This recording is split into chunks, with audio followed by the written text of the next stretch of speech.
যাচ্ছে এখন? হ্যাঁ, শোনা যাচ্ছে। আমি এটাকে একটু সামনে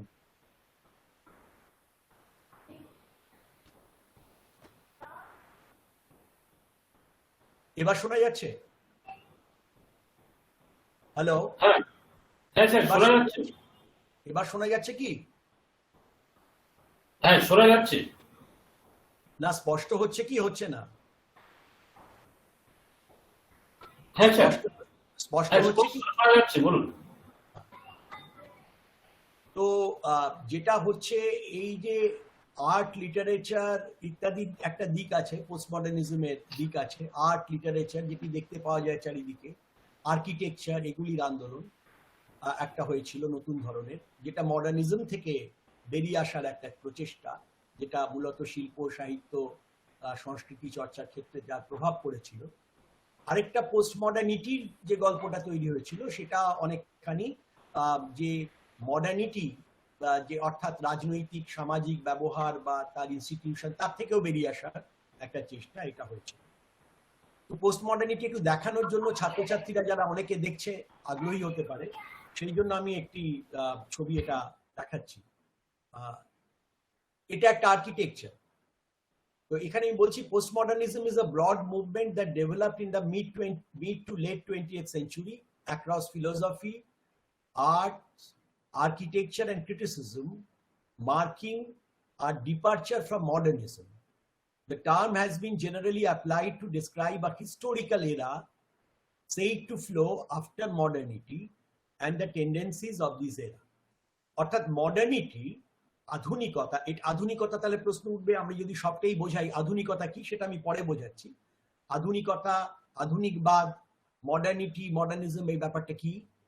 কিন্তু এই পোস্ট মডার্নিজমের মধ্যে দেখতে পাওয়া যাবে, একটাই খালি মাথায় রাখতে হবে, যে মডার্নিজমের মধ্যে modern art, modern literature, modern architecture, সবকিছুর মধ্যে মডার্ন ফিল্ম, সবকিছুর মধ্যে একটা ব্যাপার আছে, একটা স্ট্রাকচারালিস্ট ব্যাপার আছে। স্ট্রাকচারাল ব্যাপার মানে যে বিষয়ে আমি কাজটা করছি সেই বিষয়ের মধ্যেই আমার কাজটা সীমাবদ্ধ থাকছে, অন্য বিষয়ে নেবেন যাবে না। পোস্ট মডার্নের ক্ষেত্রে কিন্তু একটু আগে বিশ্বজিৎ বাবু বলেছেন একটা ধরনের মিক্সিং রিমিক্সিং, এটি একটা সংমিশ্রণের একটা নতুন একটা জিনিস দেখতে পাওয়া যাচ্ছে। জাপানের এই বাড়িটি তৈরি করেছিলেন খুব বিখ্যাত কেনগো কুমা, সেখানকার একজন বিখ্যাত আর্কিটেক্ট, স্থপতি। এই বাড়িটা যদি আপনারা দেখেন তাহলে বুঝতে পারবেন যে এই এটা এই স্ট্রাকচারটা আপনারা দেখেছেন, মাঝখানে স্ট্রাকচারটা, একজন দুজন রেসপন্ড করতে পারেন। এই স্ট্রাকচারটা দেখেছেন তো আপনারা? মাঝখানে দেখতে পাচ্ছেন মাঝখানে স্ট্রাকচারটা? হ্যালো, হ্যাঁ স্যার, হ্যাঁ স্যার, হ্যাঁ স্যার দেখতে পাচ্ছি। হ্যাঁ, মাঝখানে স্ট্রাকচারটাকে আপনারা জানেন কি বলে? এটাকে বলে গথিক স্ট্রাকচার। এটা আপনারা মেডিকেল কলেজে, পুরনো বাড়িগুলিতে এরকম দেখে থাকেন। এর সঙ্গে দেখুন মিক্সিং হয়েছে একটা মডার্ন অন্য আরেকটা স্ট্রাকচার। এই স্ট্রাকচারের সঙ্গে এই স্ট্রাকচারের মিল নেই, কিন্তু সব মিলিয়ে একটা স্ট্রাকচার তৈরি হয়েছে। এই যে একটা রিমিক্সিং অ্যান্ড রিমিক্সিং, এটা একটা পোস্ট মডার্নিজমে, পোস্ট মডার্ন যুগে আমি যেটা ক্লেম করবো যে আমরা অনেকখানি বুঝে না বুঝে পোস্ট মডার্ন যুগে, পোস্ট মডার্ন টেকনোলজির মধ্যে বাস করছি। তো তার একটা বড় উদাহরণ এখানে এখানে দেখতে পাচ্ছি যে আর্কিটেকচারের মধ্যে কিভাবে আমরা দেখতে পাচ্ছি মডার্ন, এটা মানে অর্থাৎ দু ধরনের, যে একটা ক্লাসিক্যাল যে যে গথিক যে স্ট্রাকচার, তার সঙ্গে একদম একদম সাম্প্রতিক যে একটা বাড়িঘর ইত্যাদি তৈরি হয়েছে, এই দুটো মিলিয়ে একটা সম্পূর্ণ একটা স্ট্রাকচার তৈরি হয়েছে। এরপরে আমি একটা অন্য আরেকটুখানি কন্টেম্পোরারি একটা অন্য দিকে যাব, অন্য একটা জায়গায় যাব। সেটা হচ্ছে এরপরে যেটা যাব সেটা হচ্ছে একটা অ্যাডের ক্ষেত্রে। একটা ছোট অ্যাড, আমি জানি না আপনাদের দেখাতে পারবো কিনা। এটা 7up বলে, আমি আমাদের ছাত্রছাত্রীদেরও অনেকে মনে থাকতে পারে যারা কল্যাণীর পুরনো ছাত্রছাত্রী, আমি এভাবেই পড়িয়েছি। 7up, আমি তখন লিমকা পড়াতাম, লিমকার উদাহরণ দিতাম, আমি 7up-এর উদাহরণ দিই। এর একটি কার্টুন চরিত্রকে এরা খুব ব্যবহার করেছিল, তার নাম ফিডো ডিডো। ফিডো ডিডো, ফিডো ডিডো দেখুন একটা কার্টুন। কার্টুন আমরা প্রায়শই দেখি, আমাদের ছেলেমেয়েরা দেখে, আমরাও ছেলেবেলায় দেখেছি, হয়তো আমরা দেখিনি, আমাদের সময় টেলিভিশন ছিল না। তো যারা দেখেছে তারা কার্টুন দেখে, Tom and Jerry, Mickey mouse দেখে বড় হয়েছে। সেখানে খালি কার্টুন চরিত্রগুলো সেখানে থাকে। কিন্তু এখানে মিক্সিং হচ্ছে, পোস্ট মডার্ন অ্যাডভার্টাইজমেন্টে আমরা দেখবো একটা মিক্সিং হচ্ছে, যেখানে কার্টুন এবং একটা বাস্তবের একটি চরিত্র, সিনেমায় যেভাবে সিনেমার মতো চলে, সেখানে মানুষ অভিনয় করে, কার্টুন সিনেমার মতো চলে। দুটির মধ্যে একটা মিক্সচার আমরা দেখতে পাই। এটা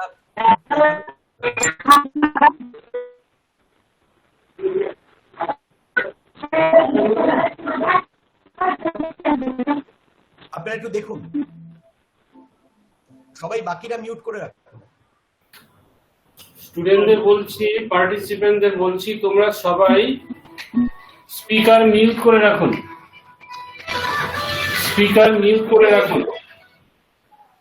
ডিডো একটা কার্টুন চরিত্র, সে উদ্ধার করছে এক নায়িকাকে, 30-এর দশকের নায়িকা, সে আসল চরিত্র একটা মানুষের মতো।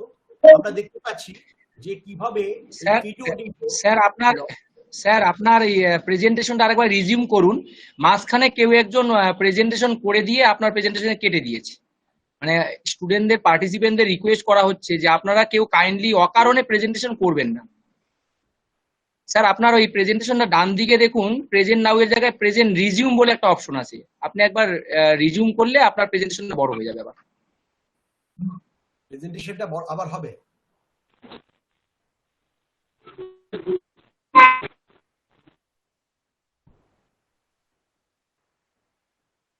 এবারে দেখতে পাচ্ছেন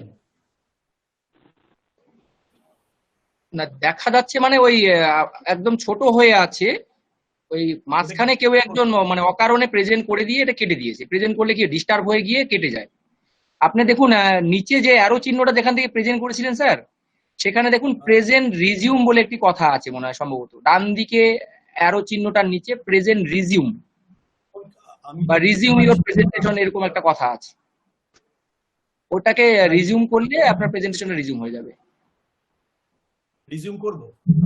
হ্যাঁ রিজিউম করুন, রিজিউম। হ্যাঁ ঠিক আছে।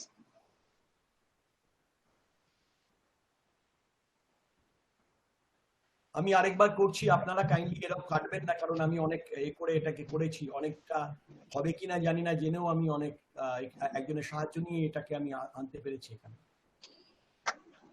এটা ফিডো ডিডো, এটা একটা কার্টুন চরিত্র যেটা অনেকেই ব্যবহার করেছে, বিশেষ করে এতে লিমকাতেও ব্যবহার করেছিল এবং এখন ব্যবহার করছে 7 আপ। এটা কেন জানি না হচ্ছে না, এবার হবে মনে হয়। আপনারা একটু দেখুন, এটা 30-এর দশকের আমেরিকান হলিউডের ছবির নায়িকা, তাকে মেরে ফেলা হচ্ছিল, তাকে বাঁচাচ্ছে এটি কার্টুন চরিত্র। 7 আপের অ্যাডভার্টাইজমেন্ট।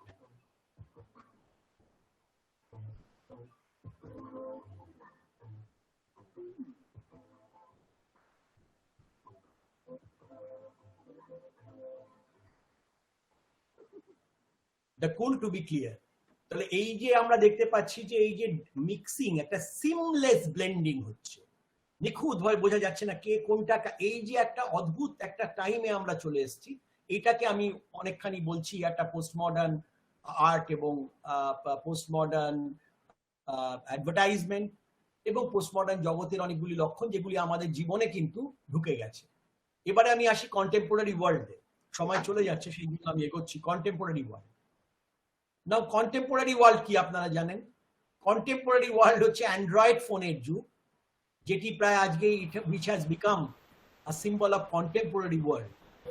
এবং এই এখানে মাল্টিটাস্কিং করা যায়। আজকে আমি দেখছিলাম, আমার কাছে নেই এই অ্যান্ড্রয়েড ফোন,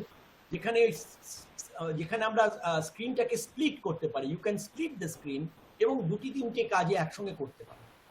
লোকেরা এখন ভুলে গেছে যে টেলিফোনের আসল কাজ, আজকাল আর কেউ টেলিফোন বলে না, অ্যান্ড্রয়েড ফোন বা অ্যান্ড্রয়েড অ্যাপ, নানা কিছু। তো আজকে আমাদের একটি টেলিফোন, যে টেলিফোনটা আমার এখানে রয়েছে, এই টেলিফোনটা আপনারা হয়তো দেখতে পাচ্ছেন না, একটি টেলিফোন রয়েছে আমার কাছে। সেই টেলিফোনটি বা দেখতে পেলেন, এই টেলিফোন যখন প্রথম যুগে এসেছিল আমার পিতৃদেবের সময়, তখন লোকেদের বাড়িতে টেলিফোন থাকতো না, সেটা 1960s এর গল্প। তো তখন টেলিফোনের কি কাজ? টেলিফোন করা, কথা বলা, ম্যাক্সিমাম ট্রাঙ্ক কল করা। তারপর আলাদা একটা ফাংশন ছিল, তার টেলিগ্রাফ অফিস ছিল। টেলিগ্রাফে ছোট ছোট ছোট ছোট বাক্যে, টেলিগ্রাফিক সেন্টেন্সে আমরা কেউ মারা গেলে অমুক ডাইড বা অমুক এক্সপায়ার, কাম সুন, এইরকম ধরনের কথা লিখে আমরা টেলিগ্রাম করতাম। সেটা গেল। ক্যামেরা একটা আলাদা অবজেক্ট ছিল, ক্যামেরা। তো রেকর্ডার, টেপ রেকর্ডার একটা আলাদা অবজেক্ট ছিল। ভিডিও রেকর্ডার, ভিডিও ক্যামেরা একটা, তারপরে এলো ক্যামেরা যেটা ভিডিও রেকর্ড করতে পারে, তার একটা আলাদা। সমস্ত ক্যালকুলেটর একটা আলাদা ছিল। এমনকি আজকে আমরা কম্পিউটার করছি, আমরা সবকিছু করছি একটা জায়গায়।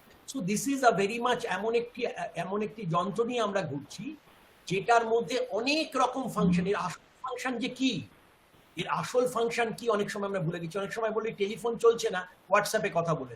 So this kind of things are going on, যেটা আজ থেকে 30-40 বছর আগে ভাবা যেত। এবং আরো অনেক কিছু হচ্ছে যেগুলোর উদাহরণ আমরা পরে দিচ্ছি। অথবা প্রাইম মিনিস্টার তিনি একটা লং ডিস্টেন্স আমাদের মতো ওয়েব কনফারেন্সিং করছেন বিভিন্ন চিফ মিনিস্টারের সঙ্গে কোভিড সিচুয়েশন। সেটা আমরা দেখছি এই 2020-র একটি ঘটনা, যে তিনি কনফারেন্স করছেন। এই রকম কনফারেন্স করার কথা সর্বক্ষত আমরা ভাবতে পারতাম। আরেকটি ব্যাপার, সেটিও আপনাদের একসঙ্গে দেখিয়ে দিই। এটির সঙ্গেও আপনারা পরিচিত, এর নাম সিসিটিভি। এটার কাজ হচ্ছে সার্ভেলেন্স করা, অর্থাৎ নজরদারি করা, দেখাশুনো করা, সব ঠিকঠাক চলছে কি চলছে। এই সব অবজেক্টগুলি কিন্তু ভেরি মাচ এই পোস্টমডার্ন যে যুগ, পোস্টমডার্ন টেকনোলজি আমি এগুলোকে অনেক ক্ষেত্রে বলি, এই পোস্টমডার্নিটিকে তৈরি করা, যার ফলে বড় যে গল্পগুলি তৈরি হচ্ছে না, ছোট ছোট গল্প তৈরি হচ্ছে। বড় আগে যে গ্র্যান্ড ন্যারেটিভ ছিল, সেই গ্র্যান্ড ন্যারেটিভ বা বড় গল্প, বড় একটা সবাই মিলে আসুন একসঙ্গে, সমুদ্র হিমাচলের মানুষ চলুন ভারতবর্ষ বাঁচাতে, কিংবা শ্রেণী সংগ্রামে চলুন, এই ধরনের বড় কল আর হচ্ছে না। সব ছোট ছোট কল, ছোট ছোট কল, পোস্টমডার্নিজমের যেটি বড় জায়গা। আমরা আজকে যে ওয়েবিনার করছি, এই ওয়েবিনারও একটা পোস্টমডার্ন টেকনোলজিরই একটা সন্তান। এবারে আমি মিশেল ফুকোর দিকে আমি আসার চেষ্টা করছি। মিশেল ফুকোর কিছু ধারণা আমি বলার চেষ্টা করছি। একটি হচ্ছে আর্কিওলজির ধারণা বা প্রত্নতত্ত্বের ধারণা। এটা হচ্ছে বিভিন্ন ইতিহাস কি করে আমি বর্তমানে, মিশেল ফুকোর মূল প্রজেক্টটা বা প্রকল্প ছিল বর্তমানের ইতিহাস নিয়ে। বর্তমানের ইতিহাস, এগুলি আমি পরে ব্যাখ্যা করব একটু পরে। বর্তমানের ইতিহাস কাকে বলবো, তাকে আমরা বর্তমান ইতিহাসকে চিনব কিভাবে, সেটা তিনি বলছেন যে একটা অন্যরকম আমাদের কথাবার্তা, চিন্তা ভাবনা, লিখিত যা হচ্ছে, মুখে যা বলছে বিভিন্ন বিষয়ে, তাকে উনি ডিসকোর্স বলছেন। সেই ডিসকার্সিভ ট্রেসেস, তার মধ্য দিয়ে সেই সব বাচন, কথাবার্তা, আলোচনা কোনো বিষয় নিয়ে, ধরুন আজকে প্যান্ডেমিক নিয়ে যে আলোচনা হচ্ছে বা করোনা নিয়ে যে আলোচনা হচ্ছে, কিছুদিন আগে আমফান নিয়ে একটা আলোচনা হলো, এইরকম নানা ধরনের যে আলোচনা হতেই থাকছে। বা বর্তমানে চায়না ইন্ডিয়া স্ট্যান্ড অফ নিয়ে আলোচনা হচ্ছে। এইসব আলোচনার নানা দিকের গতিকে বলে ডিসকোর্স। অর্থাৎ ডিসকোর্স মানে নানা দিকে তার গতি, তাই ডিসকোর্স, ডিফারেন্ট কোর্সেস, নানা দিকে স্রোত, সেগুলিকে এক জায়গায় যত হতে থাকে সেগুলিকে ডিসকোর্স বলে। তার মধ্য দিয়ে উনি ইতিহাস, বর্তমানের ইতিহাস খোঁজার চেষ্টা করছেন। দ্বিতীয়ত যেটিকে আমরা আগে বলতাম বংশলতিকা বা জিনিওলজিতে আমরা দেখি আকবরের জিনিওলজি, যদি মোগল বংশের আমরা জিনিওলজি দেখি, বংশলতিকা আমরা যেভাবে মনে রাখতাম ছেলেবেলায়, যে বাবার হইল আবার জ্বর, সারিল ঔষধ, অর্থাৎ বাবর, তারপরে হুমায়ুন, তারপরে আকবর, তারপরে জাহাঙ্গীর, তারপর শাহজাহান, তারপরে ঔরঙ্গজেব, এই পরপর নাম আমরা মনে রাখতাম। এটা হচ্ছে মুঘলদের জিনিওলজি। তেমনি বিভিন্ন ইতিহাসেরও বিভিন্ন ঘটনারও জিনিওলজি। কি করে হলো, একটা কেউ মারা গেল, একটা কোনো বড় একটা বিস্ফোরণ ঘটেছিল বা অন্য কিছু হয়েছিল, একটা ফাঁসি হয়েছিল, তার জিনিওলজি কি, সেটি অর্থাৎ খুব বেশি ফোকাসড মাইক্রো হিস্ট্রি। এটাকে আমরা অনেকটা মাইক্রো হিস্ট্রি বা অন্য ইতিহাস বলতে পারি, অনু ইতিহাস বলতে পারি। সেইগুলি দিকে মেহবুব রানা, তুমি মিউট করে রাখো। ও তো আনমিউট আছে, মিউট করে রাখো মেহবুব রানা। আচ্ছা বলুন। তো এটা গ্র্যান্ড হিস্ট্রি নয়। আগে যে একটা রাজা গজার একটা গুপ্ত যুগ, অমুক যুগ, তার ইতিহাসের কথা বলা হচ্ছে না। এটা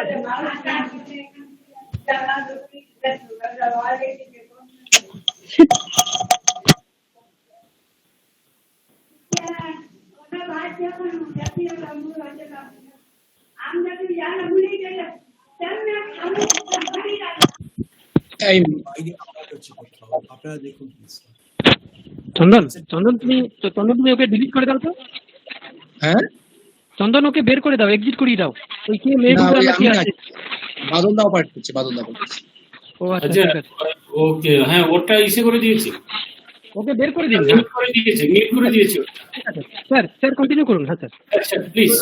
জিনিওলজির ব্যাপারটা হচ্ছে যে পুরনো যে ইতিহাস, গ্র্যান্ড হিস্ট্রি বলতে আমরা বুঝি ইংল্যান্ডের ইতিহাস, আমেরিকার ইতিহাস, ভারতের, এরকম নয়।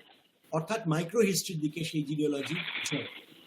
একটা হচ্ছে ডিসকন্টিনিউটিটা খুব ইম্পর্টেন্ট, অর্থাৎ যেখানে ছেদ হয়ে গেল। এটা কিন্তু একটা স্ট্রাকচারালিস্ট মেথোডোলজি, ডিসকন্টিনিউটি, অর্থাৎ একটা ব্যবহার, একটা আচরণ, এক ধরনের যে চর্চা এবং তার প্রয়োগ, ডিসকোর্স প্র্যাকটিসেস, তার যে ধারা, সেই ধারাটা রইল না, ধারাবাহিকতা রইল না, ধারাটা কেটে গেল। এই যে ভেঙে গেল, ডিসকন্টিনিউটি হলো। ফুকো নিজেকে বলতেন তিনি একটা গ্র্যান্ড হিস্টোরিয়ান নয়, তিনি আসলে তাকে বলা যায়, যদি আমরা বলতে পারি এভাবে, যে তিনি বলেননি, কিন্তু যে তাকে একটা হিস্ট্রি অফ ডিসকন্টিনিউটির কথা তিনি বলে গেছেন। ডিসকন্টিনিউটির ব্যাপারটা কি আমি পরে আসবো, আমি আরো কিছু ফোকালিয়ান তত্ত্ব সেটি আপনাদের সামনে রাখার চেষ্টা করব। দ্বিতীয় যে গুরুত্বপূর্ণ তত্ত্ব আছে সেটি হচ্ছে, আমরা দেখি, সেটি হচ্ছে ডিসকোর্স প্র্যাকটিস। ডিসকোর্সটাকে বলা হচ্ছে একটা set of ideas and practices with, এটা ফুকোর কথা, particular conditions of existence which are more or less institutionalized, যেগুলিকে পরে আমরা প্রতিষ্ঠানের খাঁচায় ঢুকিয়ে ফেলা হয়, but which may only be partially understood by those that they encompass. কেবলমাত্র এই ডিসকোর্সের ব্যাপারটা, তারাই ডিসকোর্সের মধ্যে একটা চলমানতা আছে। যেমন ধরুন আমি একটা কথা বলি, যে আমি এইটার সঙ্গে আমি এই ডিসকন্টিনিউটিটাকে একটুখানি এখানে বলে নিই। যেমন ধরুন ধনঞ্জয় চট্টোপাধ্যায় বলে একজনের নাম আপনারা শুনেছিলেন। কেন শুনেছিলেন আপনার বললেই আবার আপনারা বুঝতে পারবেন। এই ভদ্রলোকের ফাঁসি হয়েছিল, এই লোকটির ফাঁসি হয়েছিল একটি কুকর্ম করার জন্য, একটি ধর্ষণের অভিযোগে তার ফাঁসি হয়েছিল। ধনঞ্জয় চট্টোপাধ্যায় যখন ফাঁসি হয়, আপনারা যারা, তোমরা ছোট, তাদের মনে নেই এ কথা, কিন্তু যারা মোটামুটি আমার ছাত্রছাত্রীও যারা পড়েছে তাদেরও মনে থাকার কথা, যে ধনঞ্জয় চট্টোপাধ্যায়ের ফাঁসি নিয়ে বিরাট চর্চা হয়েছিল। বাজারে অনেক চর্চা, অনেক কথাবার্তা, প্রতিদিন কাগজে লেখা, নানা রকম ওপিনিয়ন, পক্ষে বিপক্ষে নানা কিছু তৈরি হয়েছিল। এবং সেখানে এই কথা উঠে এসেছিল যে ফাঁসি, অর্থাৎ ক্যাপিটাল পানিশমেন্ট, সেটার প্রয়োজনীয়তা আছে কি নেই। ফাঁসি একটা হচ্ছে চূড়ান্ত জীবনের, তার প্রাণ কেড়ে নেওয়ার কোনো অধিকার আমাদের আছে কিনা, জীবনের অধিকার ইত্যাদি ইত্যাদি আরো অনেকগুলি কথা উঠেছিল। বিশেষ করে হিউম্যান রাইটসের যারা অনেক সমর্থক, বা হিউম্যান রাইটসের সমর্থক আমরা সবাই, হিউম্যান রাইটসের যারা সক্রিয় কর্মী, তারা অনেকেই এপিডিআর বা ইত্যাদিরা, তারা এইসব আন্দোলন করেছিল এবং বহু লেখা এই বিষয় হয়েছিল। তো এটাকে ডিসকোর্স এবং তার সঙ্গে প্র্যাকটিসও হচ্ছিল, বিভিন্ন জায়গায় লেখা আছে। শেয়ার বন্ধ করো আর নিজে মিউট করো। কি বলছে শুনুন, বলো।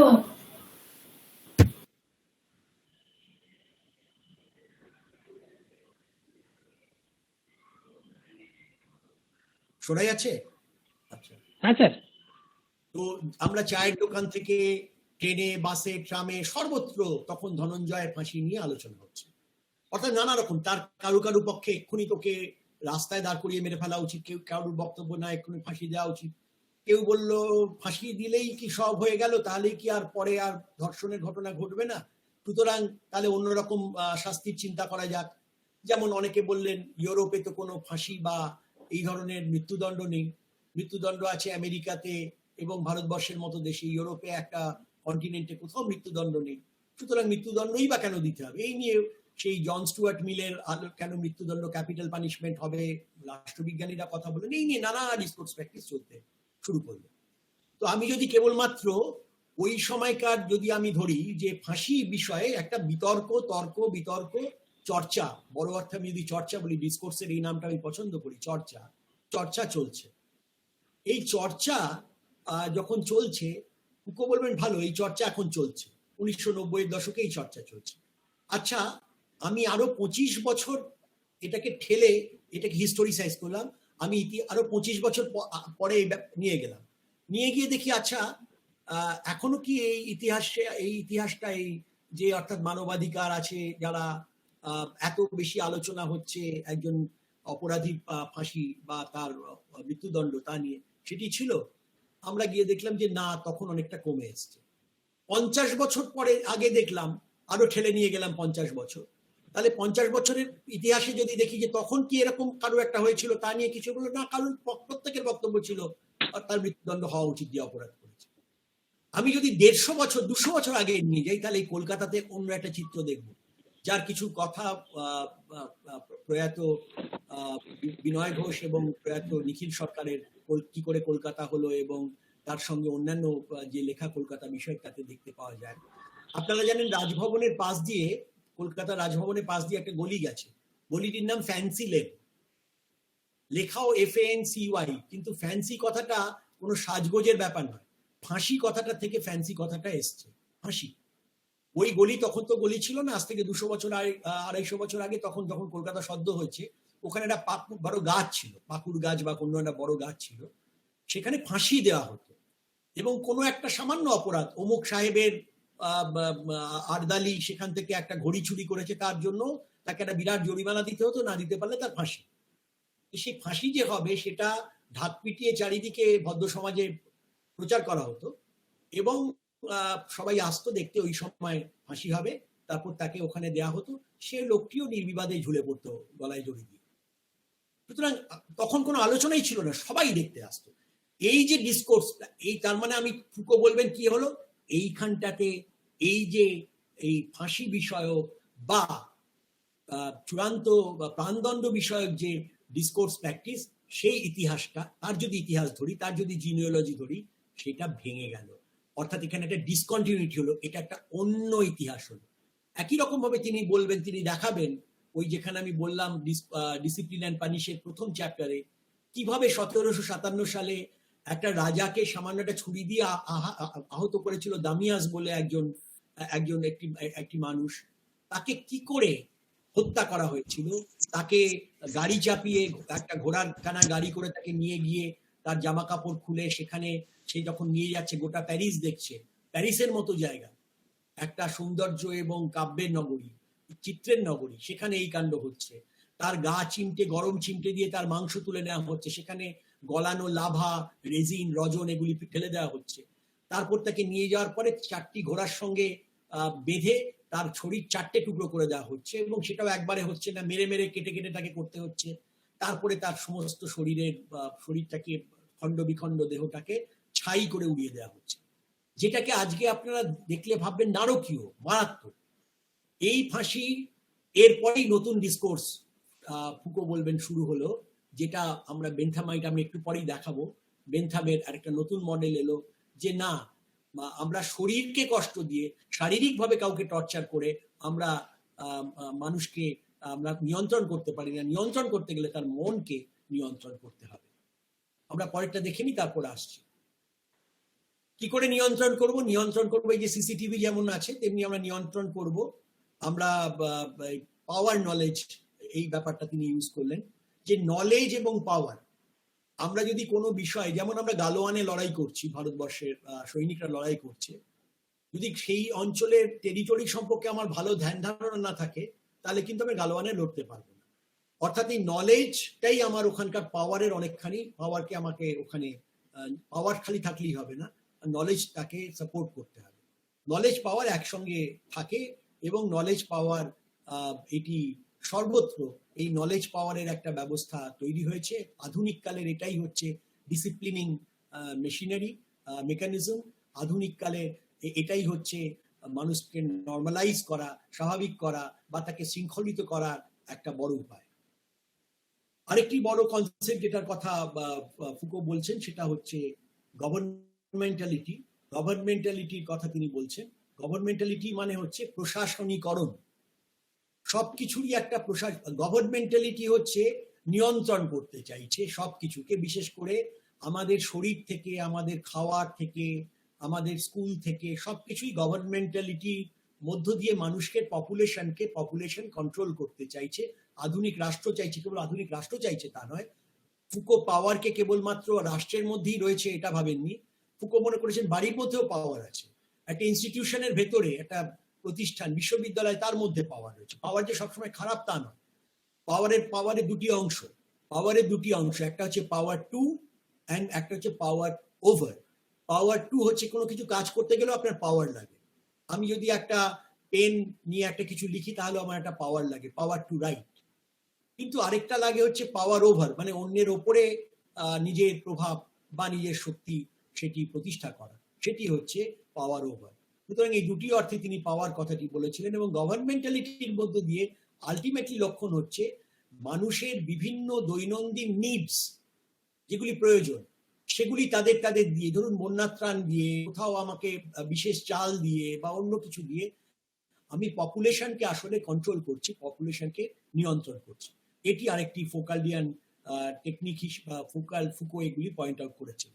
এবার আমি আসি যেটার দিকে যাব, সেটা হচ্ছে যে কথাটা বললাম যে দামিয়াসের যে ওই বিরাট শাস্তি, ওই যে চূড়ান্ত শাস্তি হয়েছিল দামিয়াসের, সেই শাস্তির পরে একটা ইউরোপের মধ্যে একটা সাংঘাতিক তা নিয়ে একটা প্রভাব দেখা দিয়েছিল যে এইরকম ভয়ঙ্কর শাস্তি। তখন অনেকেই বলেছিল না, এইভাবে শাস্তি দেওয়া যাবে না, একটা অন্যরকম ভাবে তাকে সংশোধন করতে হবে। ফুকো দেখাচ্ছেন তার থেকে 60 বছরের মধ্যে ফ্রান্সেই সাংঘাতিক ভাবে কিভাবে একটা ডিসিপ্লিন করা হচ্ছে, যারা জেলের ইনমেট, যারা কারাবন্দী, তাদেরকে কি করে তাদেরকে বিভিন্ন রকম রুটিনের মধ্য দিয়ে, ডেইলি রুটিনের মধ্য দিয়ে, কাজের মধ্য দিয়ে তাদেরকে সংশোধন করা হচ্ছে এবং তাদের উপর নজরদারি করা হচ্ছে। কি করে নজরদারি করা হচ্ছে?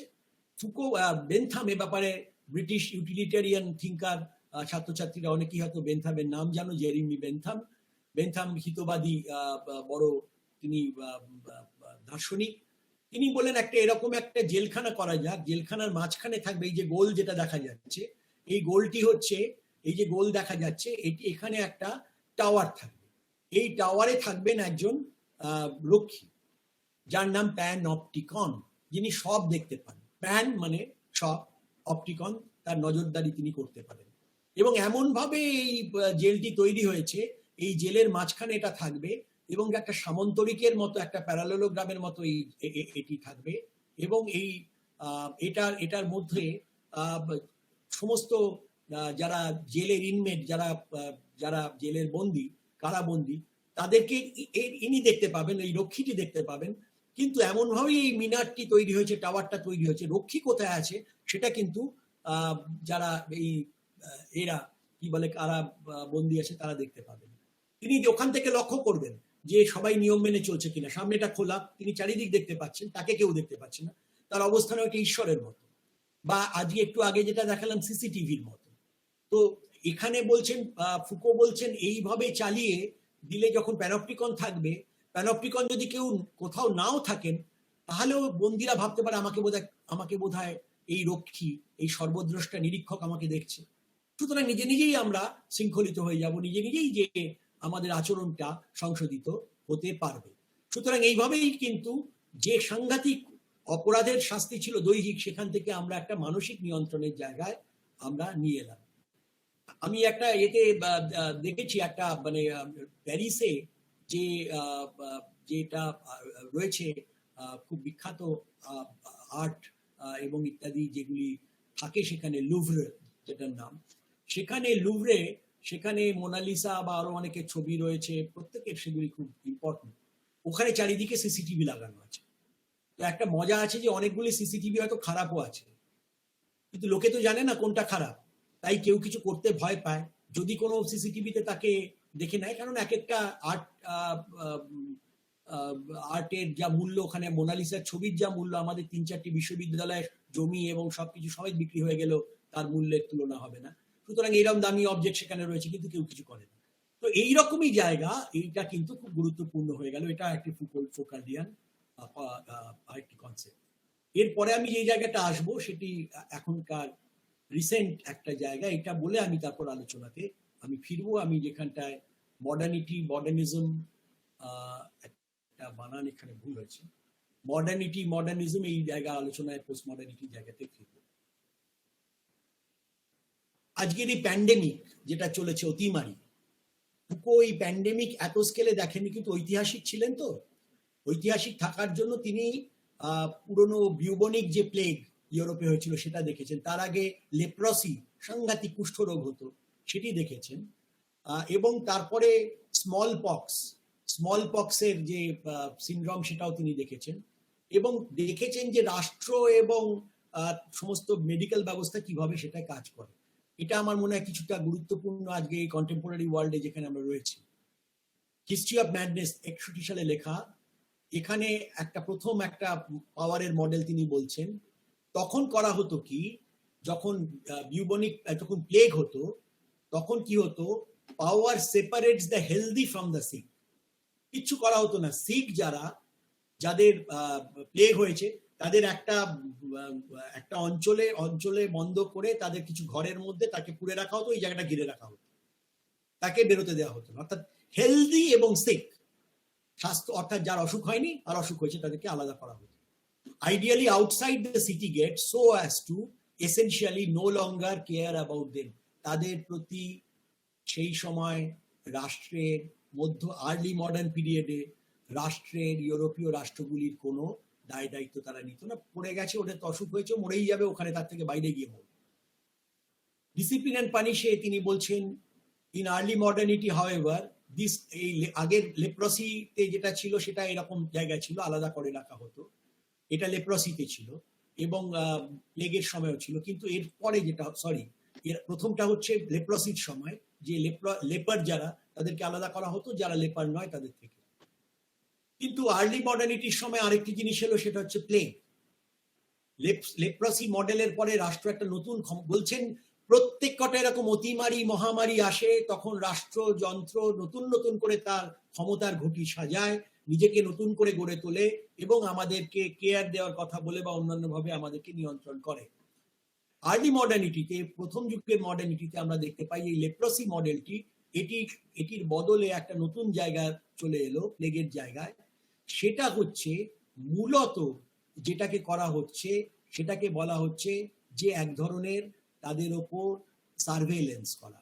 The early modern plague regulation he cited design a system of uninterrupted control of all borders and crossing in the city. আজকের দিনে কোয়ারেন্টাইন, শহরের মধ্যেই এটাকে আটকে দেওয়া হলো, যে ঘরে থাকো, কোয়ারেন্টাইন করো।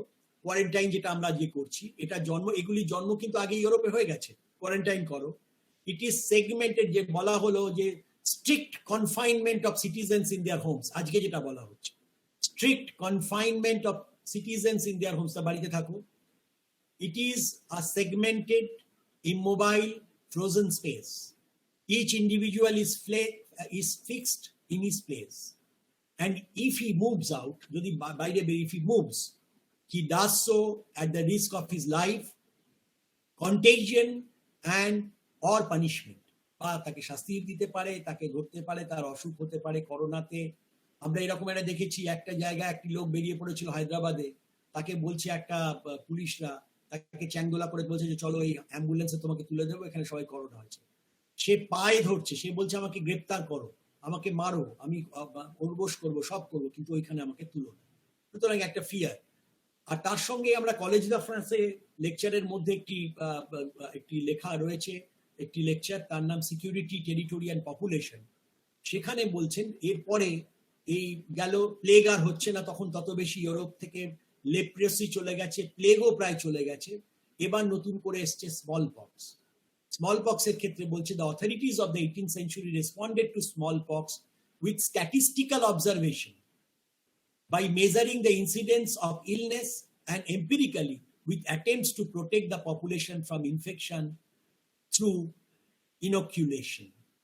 অর্থাৎ কিভাবে করা হচ্ছে, আমি আগে স্ট্যাটিস্টিক্স নিচ্ছি, এখনো স্ট্যাটিস্টিক্স নেওয়া হচ্ছে, আমাদের সোয়াব টেস্ট করা হচ্ছে, আমাদের থার্মাল গানে, যদিও সেগুলি অনেকগুলি চায়নার তৈরি, সেগুলি দিয়ে আমাদের শরীরের তাপ মাপা হচ্ছে, আমাদের সোয়াব টেস্ট করা হচ্ছে, এবং এগুলি একটা স্ট্যাটিস্টিক নেওয়া হচ্ছে। কত স্ট্যাটিস্টিক্স। ফুকো একটা কথা বলেছিলেন যে যে মানে 18 সেঞ্চুরিতে আধুনিক রাষ্ট্রের যখন আধুনিক রাষ্ট্র আসে, একদিকে যেমন তার ওই প্যানপটিকনিজম সে বাড়ায়, চারিদিকে সে নজরদারির মধ্যে তাকে নিয়ে আসে সমস্ত কিছুকে, সাবজেক্টকে, সবকিছুকে, তেমনি রাষ্ট্রে কোথায় কি আছে তার একটা তথ্যাদি তারা জোগাড় করে। ইনফরমেশন ইজ ভেরি ইম্পর্টেন্ট নলেজের ক্ষেত্রে। এখানে একটা মাথায় মনে রাখতে হবে, স্ট্যাটিস্টিক্স কথাটার মধ্যে স্টেট আছে, কিন্তু স্টেটিস্টিক্স অর্থাৎ স্টেটিস্ট অর্থাৎ রাষ্ট্রের প্রয়োজনে যে সমস্ত তথ্য তাকেই কিন্তু মূলত স্ট্যাটিস্টিক্স কথা যদি আমরা ভাঙি তাহলে এর মধ্যে স্টেটিস্ট কথাটা আমরা পাবো। সুতরাং এই জায়গাটা কিন্তু আমাদের মাথায় রাখতে হবে। তো এই বলে আমি ফুকোর ওপরে আমাদের যে মূলত আলোচনা, সে আলোচনা আমি করলাম।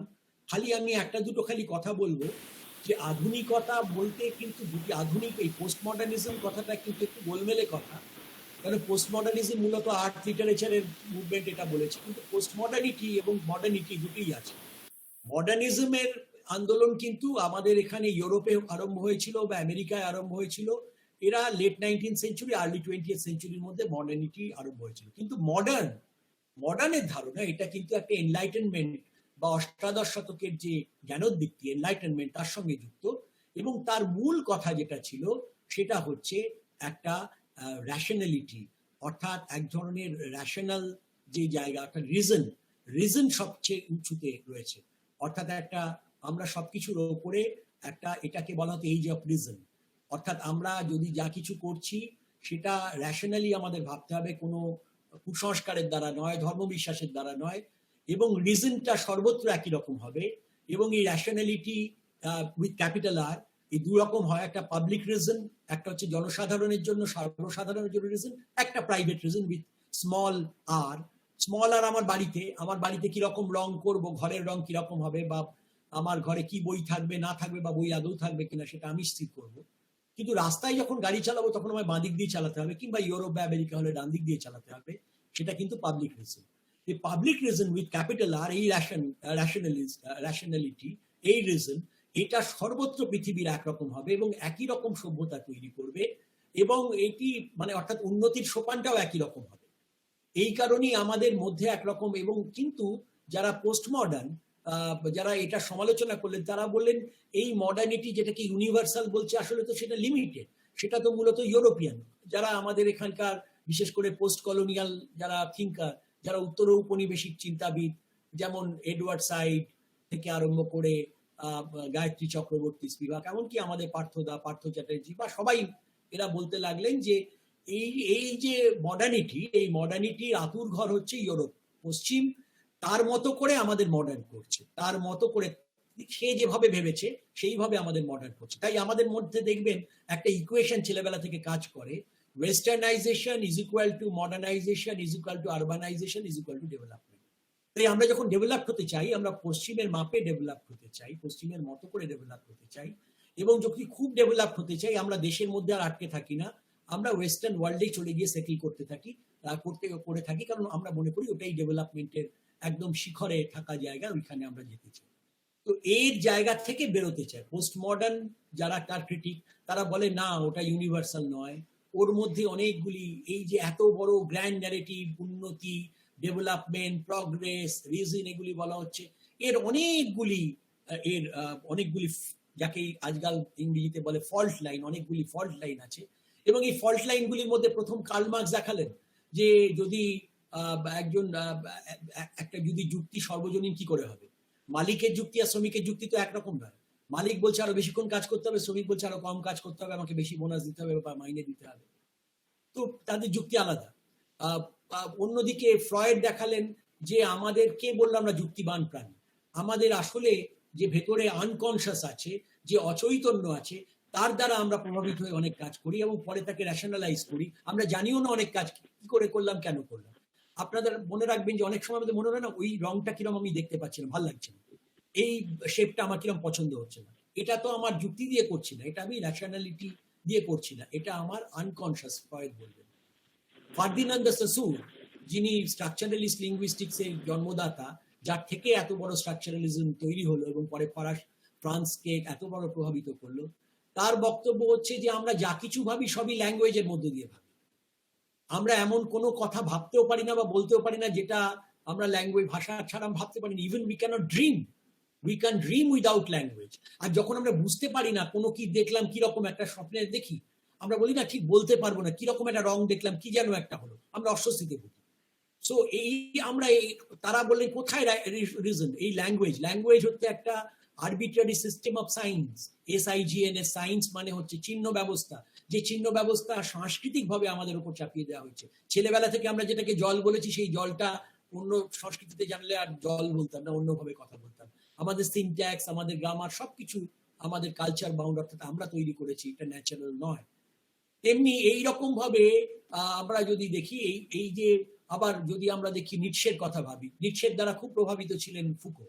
নিটশে বলেছিলেন যে আমরা কোথায়, আমরা কেন রিজন ভাবছি, আসলে প্রত্যেকেই আমরা চাইছি, আমাদের মধ্যে রয়েছে একটা বিজিগিষা, উইল টু উইন, আমরা প্রত্যেকে জয় করতে চাইছি। মনে রাখবেন যে লোকটি আত্মহত্যা করছে সে অনেক সময় লিখে যায় শেষে যে আমি হেরে গেলাম তাই চলে যাচ্ছি। যে কেউ, কিছুদিন আগে একটা দুঃখজনক আত্মহত্যা হয়েছে, আপনারা সবাই জানেন, এক বিখ্যাত অভিনেতা। সে খ্যাতির চূড়ান্ত অনেক জায়গাতেই ছিল, কিন্তু সে মনে মনে ভেবেছে আমি হেরে গেছি, হতাশাগ্রস্ত হয়েছে।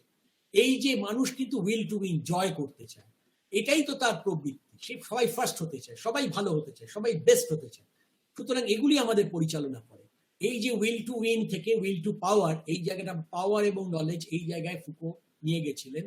পোস্ট মডার্নিজমের ব্যাপারে তিনি পোস্ট মডার্নিস্ট ছিলেন কিনা সেই নিয়ে বিতর্ক আছে। অনেকে তাকে বলেছেন যে তিনি একজন প্রোটো স্ট্রাকচারালিস্ট ছিলেন, পুরোপুরি পোস্ট স্ট্রাকচারালিস্ট ছিলেন না। কিন্তু যাই থাকুন না কেন, সেগুলি অনেক আলোচনার বিষয়। কিন্তু আমরা বলবো যে এই মডার্ন যে ওয়ার্ল্ড, আজকে যে সার্ভেলেন্সের মধ্যে দিয়ে আছে, আজকে আমরা যে ভার্চুয়াল ওয়ার্ল্ডের মধ্যে দিয়ে আছি, ভার্চুয়াল ওয়ার্ল্ডের আমরা একটা ভার্চুয়াল আর্টের একটা নাম দিয়েছিলাম ভার্চুয়ালিটির। এটা হচ্ছে ছায়া বাস্তব, অর্থাৎ বাস্তব কিন্তু তার কোনো গভীরতা নেই।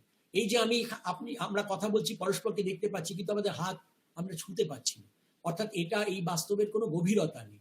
ইট হ্যাজ নো সাবস্ট্যান্স, এটা একটা সারফেস লেভেলের, এটা একটা বাস্তব। এই যে জগৎ, এই জগৎটাই হয়তো থাকবে, এই করোনা প্যান্ডেমিক, এখানে আমরা একই সঙ্গে নিজেদের গর্তে ঢুকে আছি, প্রত্যেকের গর্তে ঢুকে আছি। It's like cave life. অথচ আমরা আবার এই থ্রু দিস টেকনোলজি আমরা একই সঙ্গে আইসোলেটেড হলাম এবং একই সঙ্গে আমরা একসঙ্গে সমষ্টিগত হলাম, যেটাকে ফুকো বলেছিলেন ইন্ডিভিজুয়েশন অ্যান্ড কালেকটিভাইজেশন, দুটি প্রসেসই একসঙ্গে হলো। এই সমস্ত কিছু কিন্তু আজকে এই প্যান্ডেমিকের সিচুয়েশনে সমস্ত কিছু দেখলে মিশেল ফুকোর চিন্তা, আজকের এই কন্টেম্পোরারি ওয়ার্ল্ড এবং পোস্ট মডার্ন যে ওয়ার্ল্ডের কথা আমি বললাম, তার মধ্যে নতুন বিশেষ ভাবনার অবকাশ আছে। আমি মনে করি যে যদি বিশেষ করে ছাত্রছাত্রীরা তাদের মধ্যে একজন দুজনও এই ভাবনা একটুখানি নিয়ে পড়াশুনো করতে পারো, এখন তো প্যান্ডেমিক সিচুয়েশন, পরীক্ষা কবে হবে কেউ জানে না, এই রকম সময় যদি একটু পড়াশুনোটা, অন্তত পড়াশুনো মানে ভেতরের পড়াশুনোটা এগিয়ে রাখো, তাহলে আগামী দিনে তোমরা যখন কলেজ ইউনিভার্সিটিতে পড়াবে, তোমরা যখন বড় বিদ্বান হবে, তখন তোমাদের যখন কথা বলবে তখন তোমাদের সুবিধা হবে। এইটুকু বলে আমি আমার এই ছোট্ট শেয়ারিং এটা বন্ধ করছি এবং আমার আলোচনা শেষ করছি। এরপরে যদি কিছু প্রশ্ন থাকে আপনারা প্রশ্ন করতে পারেন।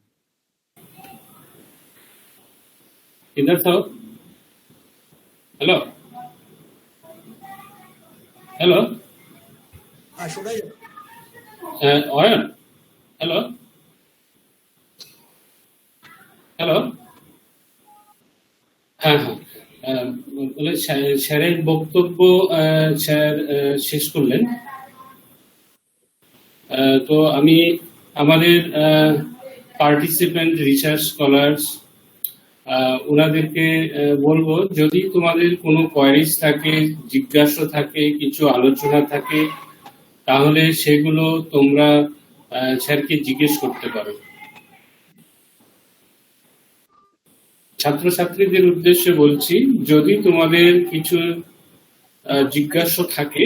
না, এখানে বাদল বাবু অনেক মাস্টারমশাইরাও আছেন বা অনেকে আছেন, তারাও হ্যাঁ স্যার, হ্যাঁ আমাদের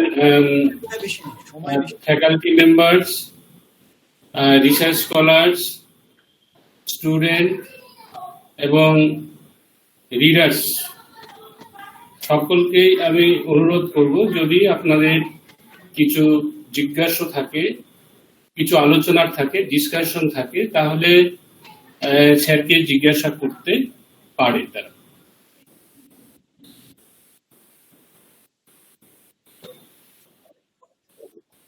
প্লিজ অয়ন, বাকিরা তাহলে মিউট করে রাখবেন, বাকিরা মিউট করে।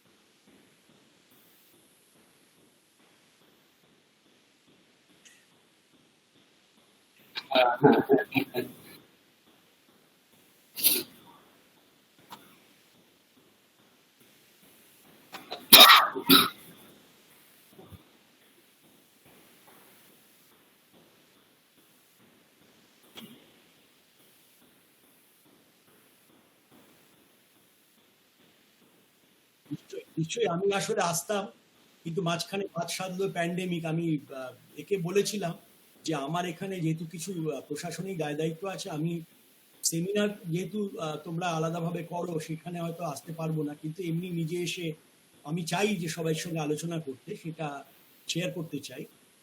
কিন্তু সেটার জন্য আমি এরপরে আমি নিশ্চয়ই আসবো, কিন্তু প্যান্ডেমিক উঠে গেলে নিশ্চয়ই আমি অবশ্যই আসবো। আমি নিমন্ত্রণ।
ঠিক আছে, থ্যাংক ইউ। অয়নের পরে যদি আর কেউ বলেন, মানে একবারে কয়েকটা যদি প্রশ্ন আসে, দুটো তিনটে, কারণ বেশি সময় নেই, তাহলে আমি একসঙ্গেই বলবো। অয়নের প্রশ্ন খুবই ভালো প্রশ্ন। আমি স্যার একটা অবজারভেশন ছিল, আমি পাপড়ি বলছি, এই ডিপার্টমেন্টেরই ফ্যাকাল্টি স্যার। আপনার সাথে আলাপ হলো, প্রথম নমস্কার। ছোট্ট করে বলছি স্যার, এই কোভিড সিচুয়েশনে কতগুলো নতুন ডিসকোর্সের মধ্যে ল্যাঙ্গুয়েজ যদি স্টাডি করি এসেছে। একটা হচ্ছে নিউ নর্মাল, একটা হচ্ছে আপনার অনেকগুলো herd immunity, then social distancing and the physical distancing. হ্যাঁ, এই ডিসকোর্স গুলো, মানে এই ডিসকার্সিভ ইনভেনশন যেগুলো হচ্ছে ল্যাঙ্গুয়েজে, এগুলো কি ইমপ্লাই করে, এটা যদি আপনি ছাত্রছাত্রীদেরকে বোঝান। আর আরেকটা জিনিস হচ্ছে, এই যে এই প্যান্ডেমিকটার বিভিন্ন নামকরণ হচ্ছে, সেটা কিভাবে, যেমন ধরুন ট্রাম্প বলছেন চাইনিজ ভাইরাস, আর হ্যাঁ, বা ইউহান ভাইরাস। এখন এটার জিনিওলজির জন্য কোন তিনটে পয়েন্ট দায়ী, আমি তিনটে পয়েন্ট বলে দিচ্ছি। Is it result of a natural mutation of a virus or an accident in a lab, or is it biowar? যখন এই জায়গাটা স্যার, মানে জিনিওলজি থেকে ডিসকোর্সে সে কিভাবে এটা আমরা ডিফাইন করছি, এটা ছেলে মেয়েদের যদি এই উদাহরণটা দিয়ে বুঝিয়ে দেন একটু ভাবে। Thank you so much.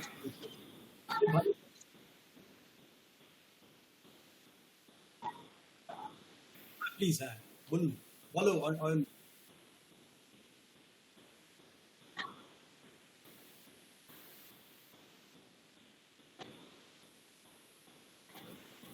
George,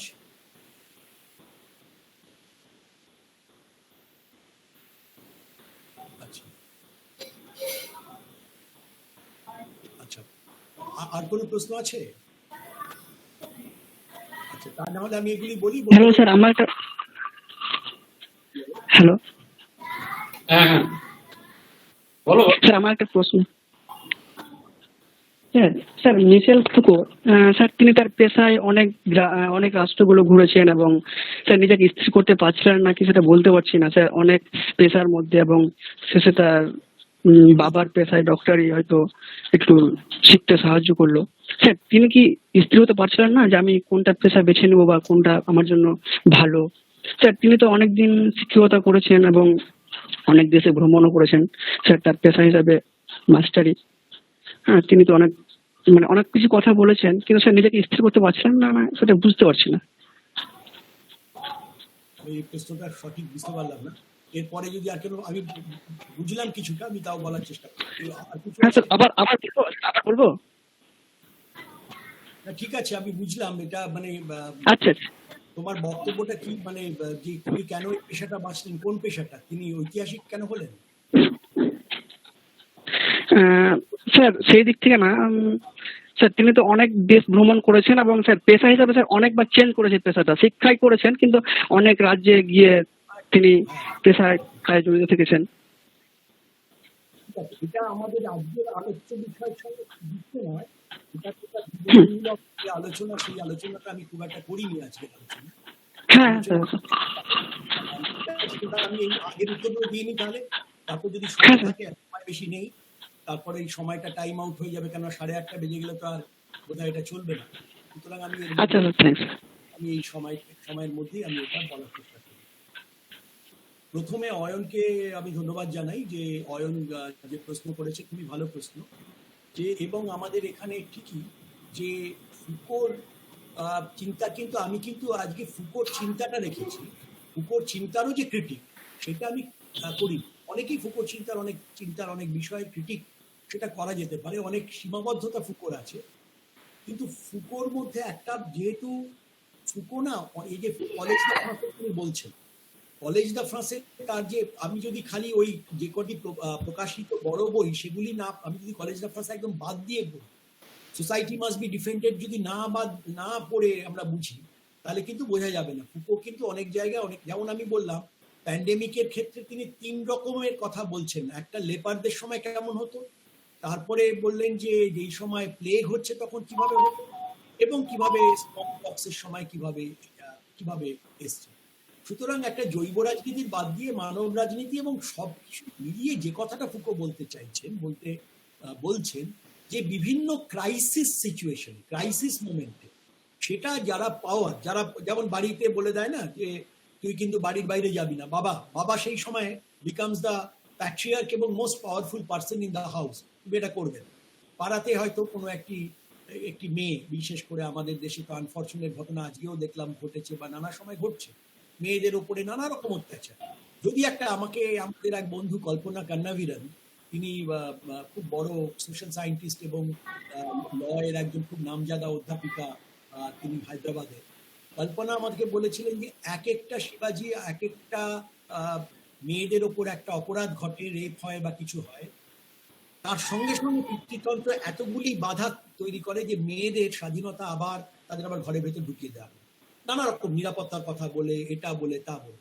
এবং সেই ক্ষমতাটা কেবলমাত্র যে স্টেটের মধ্যে আছে তা নয়, সেটা আমাদের বাড়ির মধ্যে আছে, আমাদের মধ্যে আছে, আমাদের ক্লাসরুমে আছে, নানা জায়গায় আছে। এই ক্ষমতার জাল কিন্তু সর্বত্র ব্যাপী, এবং সবকিছুর মধ্য দিয়েই ক্ষমতার জাল একে অন্যকে সমর্থন করে, এবং সমস্ত ডেটাই তো আজকে অ্যাভেলেবেল হতে পারে। এবং আমাদের যে যন্ত্রটি নিয়ে আমরা ঘুরি, মোবাইল ফোন, তার মধ্যে দিয়ে আমাদের লোকেশন থেকে সবকিছু, আমি অনেককে বলি দিস ইজ স্পাইং অবজেক্ট, যেটাতে স্পাই করা যায় আমি কোথায় আছি, কতক্ষণ কোথায় ছিলাম। আমার ব্যাংকে কেউ যদি কারোর বাইং হ্যাবিট, কেউ যদি অনলাইন ব্যাংকিং থাকে, তার বাইং হ্যাবিট কি আছে এক্ষুনি বার করে দিতে।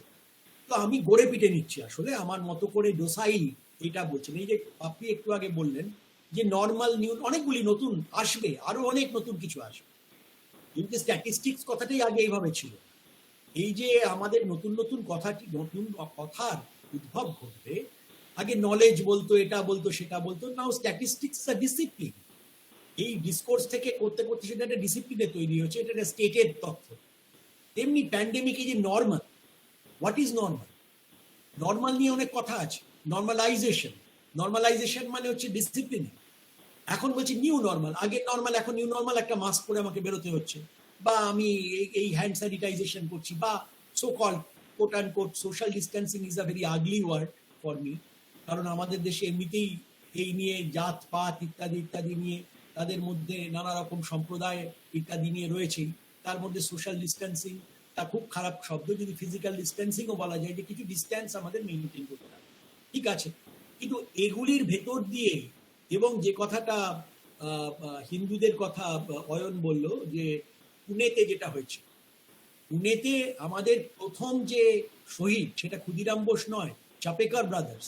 চাপেকর ব্রাদাররা যখন যার পেছনে তিলকের মদত ছিল বলে, বা তার যে বিখ্যাত পত্রিকা কেশরীর ভূমিকা ছিল বলে অনেকেই বলেন, এবং তাকে চার্জও করা হয় তার জন্য।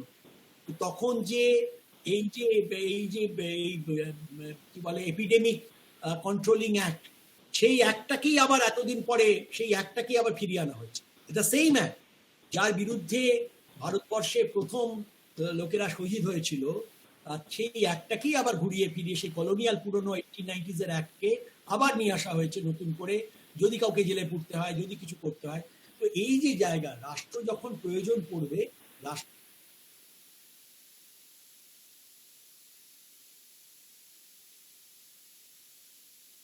থাকবে, নিশ্চয়ই সেটা গুরুত্বপূর্ণ।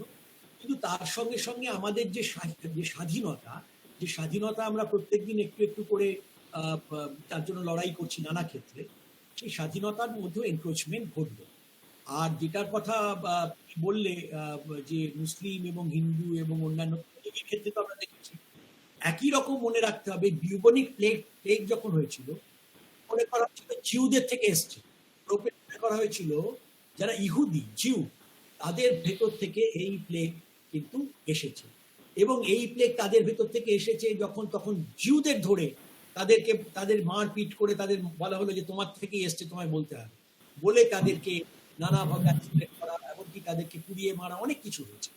সুতরাং এই যে জায়গাগুলি, এগুলি সবসময় আমাদের মনে রাখতে হবে, প্যান্ডেমিক বা এরকম ডিজিজ ইজ আদার। একটা হচ্ছে সেলফ, একটা হচ্ছে আদার। ইট হ্যাজ কাম ফ্রম, এটা আদার যেটা, সেটা কখনো ট্রাম্পও মানবেন না, কেউই মানবেন না। সবসময় মনে করবে আরেকটা কোনো দেশ আছে সেখান থেকে এসছে। এইডস এসছে আমেরিকার, এইডস এসছে আফ্রিকা থেকে, এখান থেকে আসতেও পারে। মেবি এটা একটা এর ফলে হয়েছে ইউহানে। সত্যি আমি কিন্তু পাপড়ি জানি না যে কিভাবে এটা হয়েছে।